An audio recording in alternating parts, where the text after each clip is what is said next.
On the day the gates opened, the world fell into chaos. Countless monsters poured out of the gates and began destroying civilization as we knew it. Dragons with the ability to shoot laser beams from their mouths. Orcs that could shatter the ground with ease. And other various monsters made humanity their playthings out of the countless humans who were helplessly dying to these unknown creatures. A select few were lucky enough to awaken supernatural abilities. They became known as the saviors of humanity, or hunters.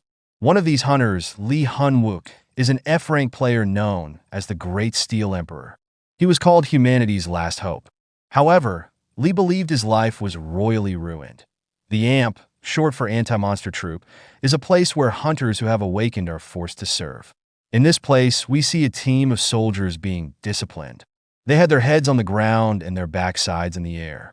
One of these soldiers was Lee, who was questioning why he was in this humiliating position, especially when he was supposed to be humanity's last hope.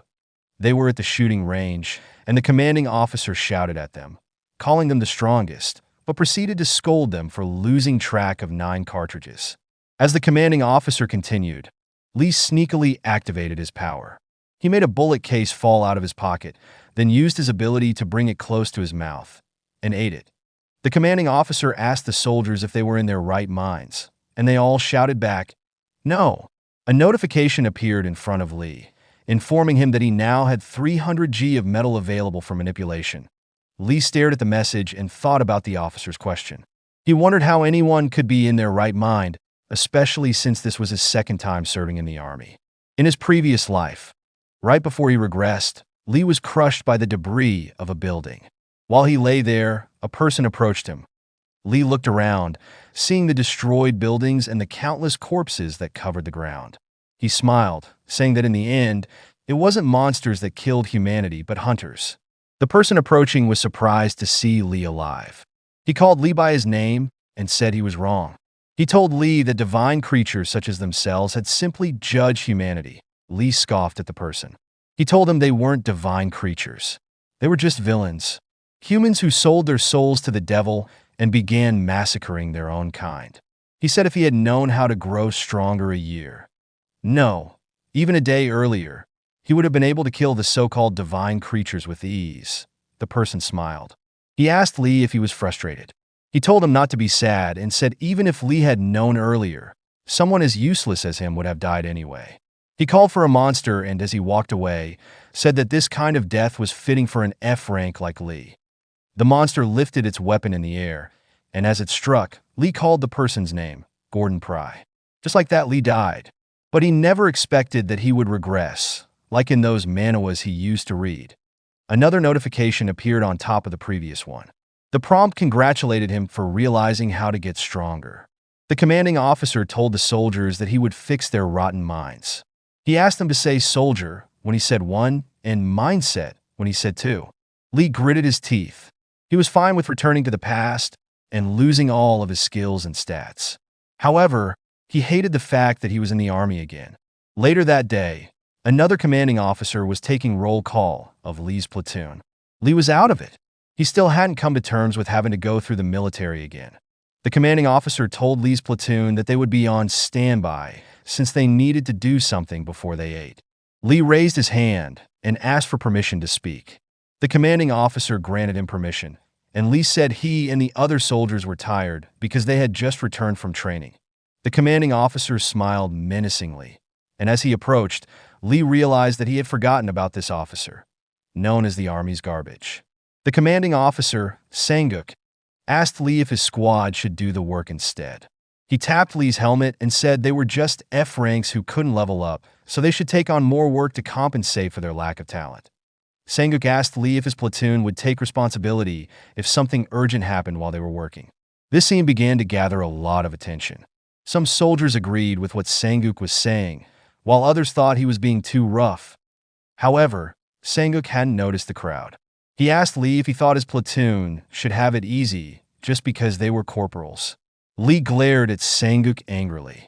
Lee never thought he would get past F rank, and he was beginning to wonder if he was this much of a loser back then.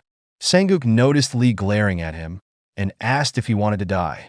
Lee remained silent, so Sanguk began to activate his skill. He reminded Lee that he was a D rank. Lee sneered at Sanguk and said his platoon would do what he wanted, but they should at least be given some food. This further irritated Sanguk, but before he could retaliate, Lee asked him to look around. Sanguk looked around, finally noticing the giant crowd that had formed because of his actions. Lee told Sanguk that others might think he was being abusive, and he was worried he might get caught up in a weird rumor when he was supposed to be a great person in the future. Sanguk was puzzled because this wasn't how he expected things to go, and with no other choice, he agreed with Lee. Lee said that since it was an order from him, his platoon would eat real fast and then get the work done. With this, Sanguk dismissed Lee's platoon that as they entered the dining hall to grab something to eat. Sanguk addressed the crowd, telling them to go eat.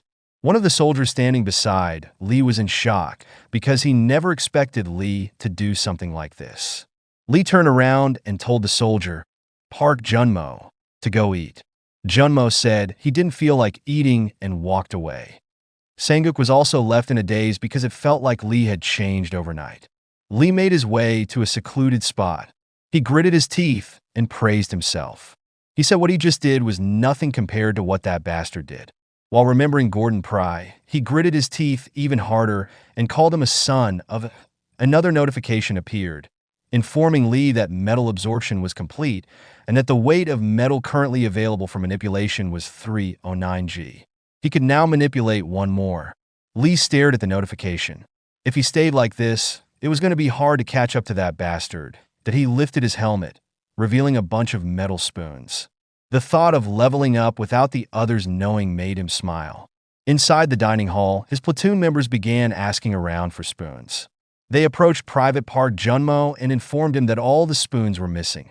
Outside the dining hall, Lee was busy devouring the spoons, but he still hadn't gotten used to the taste of steel. Another message appeared, notifying him that metal absorption had begun. He had 13 minutes until the metal was absorbed, and the weight of metal available for manipulation was expected to increase by 1.25 G. Lee took out an M7 bayonet. One M7 bayonet weighed 140 G. If Lee wanted to add more weight for impact, he would only be able to control one of the combat knives. Cartridges were just 1 G, and spoons were only 1.25 G. At this rate, it would take too long for him to catch up to where he was before he regressed. Lee wondered if he had no other option but to continue eating cartridges and spoons. He looked up at one of the towers, guessing that he would have to prepare for a gate that would appear in 3 days. His goal was to kill a boss monster. Even though he was only level 1, that he infused his mana into the combat knife and began to manipulate it. He was determined to show what it meant to be an expert. 3 days later, at the 3rd Brigade, 1st Battalion, Station Sun, 5th Post, Lee and Junmo were on guard together. Junmo told Lee that he had changed recently. Lee looked at his watch, checking the time. He asked Junmo if his recent change made him uncomfortable. Junmo said no, but Lee wasn't paying attention. He was focused on a message that had appeared. Lee's metal absorption was complete. He could now manipulate 6 more grams, and the total weight of metal available for manipulation was over 1,000 G. Junmo told Lee that his change had been for the better. Lee turned around and began approaching Junmo. This put Junmo on the defensive, and he asked Lee why he was approaching him all of a sudden. Lee stared at Junmo and asked if he trusted him. Junmo said he trusted him, but Lee wondered how true that was. Later, near the soldiers' sleeping quarters, a gate opened, and goblins began pouring out. The goblins observed the sleeping quarters from a cliff and prepared to launch an attack. However, the one leading the attack was quickly struck down by a combat knife that was being manipulated by Lee. Lee couldn't stop smiling. He was so happy to see the goblins after having to wait 3 whole days. The goblin Lee struck down was greatly injured, but it wasn't dead. The goblin used its blade to help it stand. Lee was shocked. This was his first time failing an ambush, and he blamed it on the fact that he was only level 1. He began to infuse his mana into the combat knife. He told the goblin that this was his second chance at life, and he really didn't like doing the same work twice. The goblin quickly recovered and rushed at Lee. Lee told the goblin that if it dropped anything useless, it would be dead to him for real. He then proceeded to cut the goblin's head clean off. This angered the other goblins. the dead goblin dropped something that piqued Lee's interest. He used his manipulation ability to pick up the red crystal the goblin had dropped and brought it to his mouth. The goblins were confused. They stared at Lee like he was a madman. Lee began to eat the crystal. It was disgusting, and he recalled the stinky taste of mana steel. A message appeared, congratulating Lee for consuming mana steel, a metal of the other world. Lee knew the future and understood he needed to eat steel to grow stronger. From now on, if he ate everything he came across, life would be like playing on easy mode. He turned around and smiled at the goblins, who were just waiting to make him stronger. The goblins grew nervous, as they had never seen a human eat a monster's core. This made them hesitant to attack. Lee infused his mana into the combat knife again and began to manipulate it. It was time for him to start.